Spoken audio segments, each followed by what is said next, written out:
Вчера попладне во основното училиште Никола Карев беше презентиран проектот со кој ќе се представат 8 ученика на државниот надпревар по роботика First Lego, кој што ќе се одржи на 23 февруари во Универзитетот Гоце Делчев во Штип. Целта на оваа презентација е престојниот државен надпревар по роботика First Lego Лига, кој ќе се одржи на 23 февруари 2019 година во просториите на Универзитетот Гоце Делчев во Штип.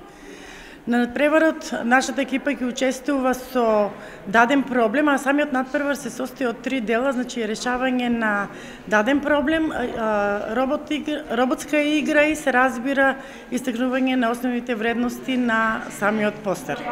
Нашата екипа се состои од 8 ученици од 6 до 9 одделение, кои активно работеа во изминатиот период и ги извршија зададените задачи во предвиденото време. На презентацијата присуствуваше градоначалникот на општина Кочани Николчо Илиев, представници од Ротари клубот Кочани Виници и директорот на комуналното јавно претпријатие Водовод.